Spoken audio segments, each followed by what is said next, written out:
Assalamualaikum warahmatullahi wabarakatuh. Sebelumnya, perkenalkan saya Azahra Deza Syaputri dari kelas L2 Sistem Informasi Universitas Sriwijaya.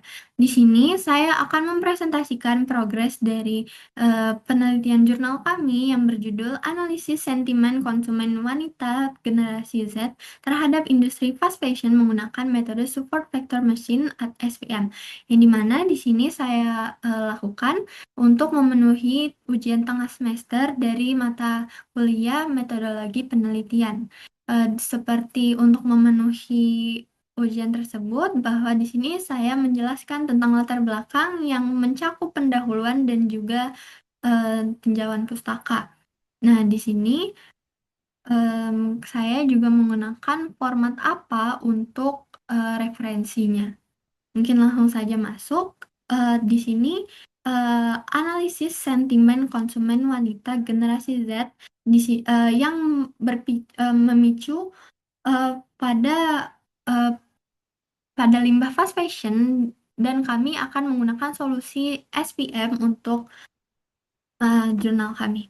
Nah, masuk ke pendahuluan yang dimana industri fast fashion ini dalam 2 dekade terakhir tumbuh sangat pesat, didorong oleh siklus produksi yang cepat dan harga yang terjangkau. Namun, di balik itu ada dampak lingkungan yang tidak bisa diabaikan, seperti yang saya dan rekan saya kutip dari Priambodo 2022 dan Malik Lubis 2025. Di sini ada 10% dari emisi karbon global dan 20% dari pencemaran air di dunia itu berasal dari fast fashion. Dan juga sekitar 500.000 ton limbah pakaian berakhir di tempat pembuangan akhir di Indonesia. Kondisi ini semakin signifikan karena didukung oleh populasi yang besar dan pertumbuhan kelas menengah yang aktif mengikuti tren mode dunia.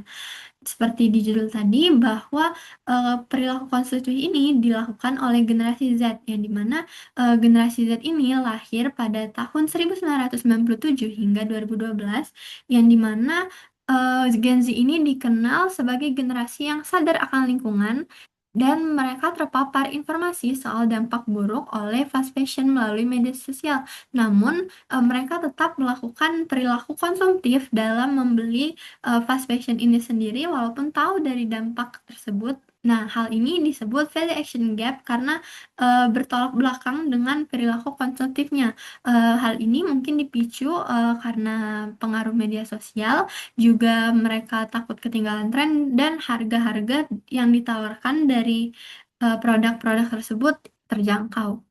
Nah, untuk masalah eh, ke paragraf ketiga, ini poin pokoknya atau pikiran pokoknya itu berupa greenwashing, yang dimana greenwashing ini nih, perusahaan fashion ini mengklaim bahwa produknya ramah lingkungan, padahal faktanya tidak. Nah, praktik ini memicu skeptisme dan respon emosional negatif di kalangan konsumen muda yang banyak diekspresikan lewat ulasan produk dan diskusi di media sosial. Karena volumenya sangat besar, dibutuhkan cara otomatis untuk membaca dan mengklasifikasi semua opini tersebut. Nah, disinilah machine learning berkembang, khususnya melalui analisis sentimennya. Nah, dari latar belakang ini, penelitian ini hadir dengan tujuan mengklasifikasi sentimen konsumen generasi Z terhadap fast fashion menggunakan algoritma Super Vector Machine atau SVM yang memanfaatkan dataset yang kami dapat dari Kaggle berupa Women's Clothing E-commerce Reviews. Nah, jadi di sini berfokus pada review dari perempuan tentang perempuan, khususnya generasi Z, terhadap fast fashion yang mencakup ulasan dari merek-merek populer seperti Zara, H&M, dan juga Shein. Nah, di sini kami juga menggabungkan penggunaan TF-IDF dan SMOD untuk menangani ketidakseimbangan datanya. Masuk ke tinjauan pustaka, yang dimana tinjauan pustaka ini berupa beberapa paragraf yang mencakup bahwa fenomena fast fashion dan Gen Z yang menunjukkan bahwa literatur menunjukkan Gen Z memiliki kesadaran ekologis tinggi namun perilaku konsumsinya bertentangan. Nah, inilah yang tadi kita sebutkan bahwa adanya value action gap dan juga greenwashing ini memperparah kondisi dari respon emosional tersebut. Nah, ada juga bagian positif, sentimen positif dan juga sentimen negatif di media sosialnya. Nah, untuk pola sentimennya itu sendiri, penelitian sebelumnya menemukan bahwa topik hak tenaga kerja dan ESG konsisten mendapat sentimen negatif, sementara topik ekonomi sirkular dan upcycling cukup cenderung positif, menunjukkan persepsi Gen Z yang kompleks terhadap klaim berkelanjutan merek. Untuk selanjutnya di sini seperti yang tadi kita sebut juga bahwa SPM ini terbukti efektif untuk klasifikasi teks informal yang beberapa studi mencatat akurasinya itu tinggi sekitar 80 hingga 99%. Nah, pada dataset yang kami gunakan itu. Meski deep learning seperti BERT lebih canggih, tapi SVM ini kami pilih karena lebih unggul dalam efisiensi komputasi dengan sumber daya yang terbatas.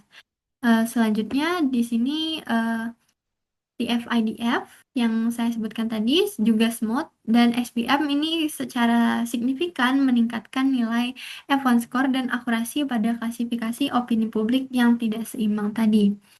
Nah, sebagian besar studinya ini masih ada celah sehingga kami berupaya untuk mengangkat tema ini untuk jurnal kami. Mungkin untuk studi literaturnya kami juga ada beberapa seperti dari Savitri et al. Pada tahun 2024 yang menggunakan SPM untuk menganalisis sentimen tren fashion di media sosial dengan akurasi mencapai 80%. Nah, ini menjadi bukti bahwa SPM tadi relevan dan efektif digunakan dalam konteks industri fashion. Yang kedua, ada Rahmadani pada 2025 yang membandingkan algoritma naive Bayes dan juga SPM dalam mendeteksi isu lingkungan di Twitter. Nah, SPM ini terbukti lebih unggul dengan akurasi 89,4% yang meningkatkan penelitian kami juga menyentuh isu lingkungan. Nah, mengingat tadi kami juga menyentuh isu lingkungan bahwa temuan ini sangat relevan menjadi acuan pemilihan metode, jadi kami memilih SVM. Untuk yang ketiga, kami juga eh, memiliki studi literatur dari Maulana 2024 yang menguji SPM untuk mengklasifikasi ulasan aplikasi digital dan memperoleh akurasi yang sangat tinggi yaitu 99,50%. Nah, hasil ini kembali menegaskan bahwa SPM merupakan metode yang cocok untuk kami gunakan.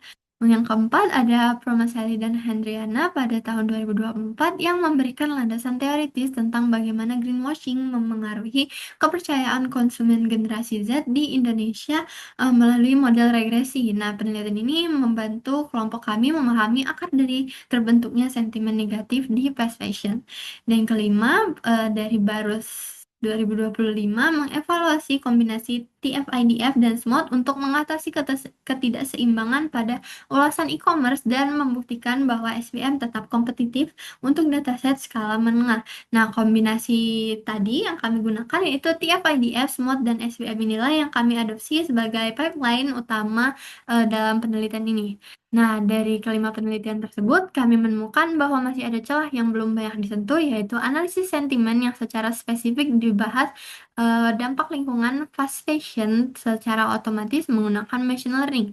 Disinilah penelitian kami mencoba untuk berkontribusi dengan berfokus pada hal tersebut. Di sini juga saya cantumkan daftar referensi menggunakan format apa sebagai acuannya. Mungkin sekian presentasi dari saya tentang jurnal kami yang berjudul Analisis Sentimen Konsumen Wanita Generasi Z terhadap Industri Fast Fashion menggunakan metode Supervector Machine (SPM). Lebih kurang saya mohon maaf. Saya akhiri. Wassalamualaikum warahmatullahi wabarakatuh. Terima kasih.